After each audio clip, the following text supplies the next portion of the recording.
Hello friends, आज हम बात करेंगे ट्रैक असेंबली के बारे में या ट्रैक चेन के बारे में। ये कंपोनेंट, ये वाला हिस्सा सुपर स्ट्रक्चर फ्रेम है। जो इससे नीचे वाला हिस्सा है, हम इसको अंडर कैरिज के नाम से बोलते हैं। क्या बोलते हैं? अंडर कैरिज के नाम से बोलते हैं। अंडर कैरिज में हमारा एक कंपोनेंट है ट्रैक असेंबली। और आज हम बात करेंगे ट्रैक असेंबली में कौन कौन से पार्ट्स लगे हैं जो ये ट्रैक असेंबली बन के रेडी हुआ है। तो सबसे पहले आपको नजर आ रहा है ये वाला ट्रैक शू। ये 1 2 3 एक ट्रैक शू में 3 वाली ये रो है, इसको हम बोलेंगे ट्रिपल ग्राउजर ग्रिप। ठीक है। इसके बाद में यहां पे लगा है लिंक। ये वाला जो हिस्सा है इसको बोलते हैं लिंक। और ये लिंक आपको एक राइट साइड में लगा हुआ है, एक लेफ्ट साइड में लगा हुआ है। फिर हमारा ट्रैक शू इस लिंक के साथ में 4 बोल्ट से माउंट किया गया है। फिर हमारे एक ट्रैक शू और 2 लिंक और एक पिन के साथ में अटैच हो रहा है। ये एक हिस्सा हो गया पूरा। और ये हिस्से एक एक मिलते मिलते ये शू, नट बोल्ट, पिन, बुश और लिंक मिलके इस ट्रैक असेंबली का निर्माण करते हैं, जिसको हम बोलते हैं ट्रैक असेंबली।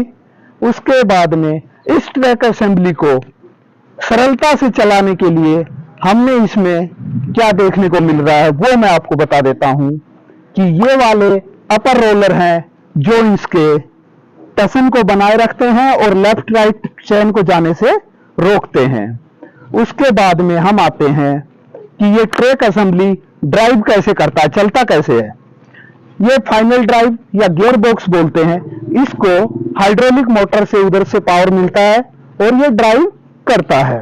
ये ड्राइव करता है तो इसमें लगा हुआ है स्प्रोकेट। और ये स्प्रोकेट ग्रिप जो आपको टिथ दिख रहा है, ये जो अपना पिन में जो बुश है उसमें जाके बैठता है। ये वाला, ये जो यहाँ पे बैठा हुआ है। और जब ये स्प्रोकेट घूमता है तो हमारी ट्रैक असेंबली रन करने लग जाती है और घूमने लग जाती है। इसके बाद में यहां नीचे में दिए हुए हैं रोलर, ताकि स्मूथली ड्राइव हो और ट्रैक के ऊपर मशीन का फ्रेम बना रहे। उस फ्रेम को बने रहने के लिए ये गार्ड लगाए हुए हैं, जिसको हम बोलते हैं ट्रैक गार्ड, ताकि मशीन चले तब चैन लेफ्ट राइट होके नीचे न उतरे या फ्रेम से बाहर न आए। ये वाला जो लगा हुआ है इसके बारे में आपको बताना होगा कमेंट में कि ये वाला पार्ट्स का क्या नाम है। मैं नहीं बताऊंगा और आपको ये बताना पड़ेगा कि ये दोनों यहाँ पे क्या लगे हुए हैं। उसके बाद में हम बात करेंगे फ्रंट आइडलर का। ये एक बहुत ही महत्वपूर्ण पार्ट है, इस ट्रैक असेंबली को सुरक्षित रखने में सहायता करता है। ये बहुत ही इंपॉर्टेंट पार्ट्स है इस असेंबली का। इसको बोलते हैं आइडलर। आइडलर में एक पिन लगा हुआ है और योक के साथ में अटैच है। उसके बाद में लगा हुआ है ट्रैक एडजस्टर पिस्टन, जो एक हेवी टसन वाले स्प्रिंग के साथ में फुल्ली लोडेड है। उसके बाद में हम बात करेंगे ये ट्रैक ऑपरेशन करते टाइम पे कौन दिशा में कौन सा हिस्सा रहना चाहिए। तो आपको एक बात और कमेंट में बतानी है कि ट्रैक का फ्रंट हिस्सा कौन सा रहेगा। फ्रंट हम डिवाइस साइड को बोलेंगे, स्प्रोकेट साइड को बोलेंगे या आइडलर को। तो जब भी आप मशीन ऑपरेट करते हैं हमेशा आइडलर को फ्रंट में रखिए, क्योंकि अगर कोई हेवी स्टोन इससे टकराता है या किसी तरह से मिसिंग होके बॉकेट आके यहाँ पे पूरी हिट से लगती है, जो शॉक ऑब्जर्व कर पाएगा वो इसमें एक टसन वाला, हाई टसन वाला ये स्प्रिंग लगा हुआ है, ताकि ये ऑब्जर्व कर लेगा इसकी जो फोर्स एक्स्ट्रा जो इस पे फोर्स आएगा उसको ऑब्जर्व कर लेगा, तो कोई डैमेज नहीं आएगा।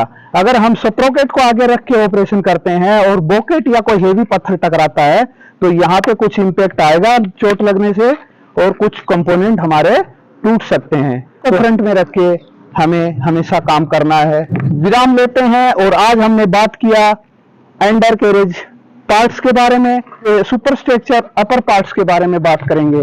अगर वीडियो अच्छा लगा तो लाइक करें, चैनल को सब्सक्राइब करें और कम से कम अपने 5 ऑपरेटर भाइयों को शेयर करें, ताकि मेरे द्वारा दी गई जानकारी हो सकता है उनके जीवन में कहीं ना कहीं काम आ जाए और मेरे द्वारा की गई मेहनत सफल हो जाए।